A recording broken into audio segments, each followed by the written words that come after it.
There is a reason that we should not give the government totalitarian control over our society. Don't know why I have to say that.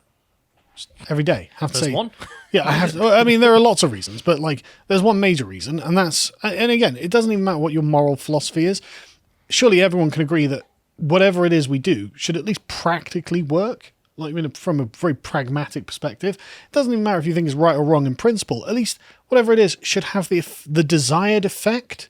As long as competence is a value that I assume we all would hold to. But I mean, that's an assumption probably doesn't stand up to scrutiny, isn't it? But anyway, the point is that one of the reasons that you don't want a totalitarian society is because when you give a small group of people control over everything in society, well, they make mistakes. And the mistakes, the more power they have, the greater the mistakes are amplified across the society and do damage to things that you didn't really see coming. You didn't know that this thing that seemed innocent, if just everyone did it, would actually cause dramatic problems that didn't need to happen and didn't happen before further down the line. And a great example of this is the ridiculous COVID app that the government was encouraging people to get. Did you get the app? No, I got a version which you can't download anymore. Which, when you go to a restaurant, you just type in the name and then there you go. Yeah, done it. Yeah, I didn't get that or the app. So this is the NHS's COVID app, and as they tell us, this gives you your NHS COVID pass. Sounds a bit papers, please. I really hate it. I hated it at the start. I hate it now. So this is not mandatory. You don't have to use it, but it's the track and trace app that literally tracks your location and apparently can track to people who have had positive COVID tests and tell you that you're in contact with someone who recently had a positive COVID test and therefore tells you that you need to self-isolate. There's no way that can backfire. There's no way that can go wrong. It's like, oh, well, no, there actually is. Because on 1 week, 600,000 people were pinged by this app to self-isolate. We can get to the next one, John. More than 600,000 people were pinged using this app between literally last week. And if they say that if you're using the app and you spend, I've never used the app, so I don't know how it works really. But if you're using the app and spend enough time close enough to another person with it, you'll receive a ping alert if they later test positive for COVID-19 and share the information with the app. So if they tell the app, oh yeah, I did actually. So basically, if you dob yourself into the government, you have given the government license to track all of your movements and then tell you what to do based on that. I mean, it's such sheep. Absolute sheep. I mean, George Orwell would have loved this. Big Brother would have loved this. They had to do it by force, but it's like, actually, no, they'll just do it if you just ask them. Brilliant. Like I think South Korea's had this for a long time, but that being an authoritarian country up until quite recently, Yeah. It's happy to accept such things. Do you know how many people downloaded this? Don't know. 26 million. Trying to think, what's that? About a third of the over country. a third, isn't it? Yeah, well, who knows, but we'll find out in the latest census. But about a third of the country downloaded this app. That's embarrassing. Absolute sheep. I presume they're all Labour voters, actually, now I think about it. That probably is about roughly proportionate to the number of Labour voters in the country. But yeah, anyway, so the app uses a Bluetooth signal to determine whether your phone has been recently within 2 meters of someone else's for at least 15 minutes. So it's constantly tracking you. And then you get pinged, you are advised, but not legally obligated to self-isolate for up to 10 days. No, they'll know if you did or not. But they'll know if you did or not. And so in the last week, the pings have been 618,000, which is a 17% rise from the previous week. So people have been pinged and pinged and pinged. And this is causing staff shortages. Unsurprisingly, businesses are like, well, hang on a second, we actually need people to work. The app, if you get pinged, you should self-isolate, we're told. We know this poses challenges, says one of the government's advisors. We're seeing reports of shortages, which we're monitoring, but the rules are clear, and I think they should be followed. Okay, dozens of local councils have suspended bin collections due to staff shortages because of isolation and pings. And fuel provider BP, British Petrol, used to be called, has temporarily closed... British Petroleum, has closed a handful of sites due to staff absences. Starting to look like the 1970s all over again, isn't it?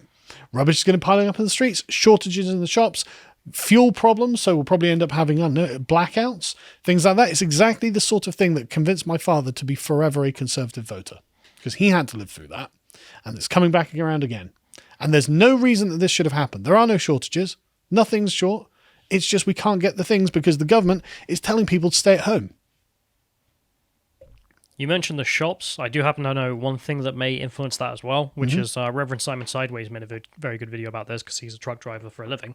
That the number of people who are doing truck driving is also falling off a cliff because all the Polish have gone home, all the Romanians have gone home because they're like, wow, actually, we're getting taken the mickey out of here. I can just, it's so much cheaper over there. Yeah. And also the local British are being underpaid for it. So there's just a massive dip in people who are doing the supply line stuff. Sure. So then if you also ping them all, well, that just gets further and further into the ground. But on the plus side, the consequence of that is his wages are going to rise. If they start paying him more, yeah. Well, they won't have a choice because they'll need to get the goods to where they need to go. You want to make some money or not? Yeah, this is the beauty of supply and demand. It is a self-correcting thing. But anyway, so a recent YouGov poll, if that's any use, suggested that 71... No, I'm joking. Suggested that 1 in 10 users have deleted the app, but again, who knows what that means. But anyway, yeah, so because of this government app, if we go to the next one, empty shelves, just empty shelves everywhere. Why? There's no problem with supply. It's just about getting people to actually put it on the shelf because the government is saying don't go near anything. And so the British Retail Consortium has been like, could we change this, please? Could we please get the stock on the shelves, if that's okay? If that's not too much.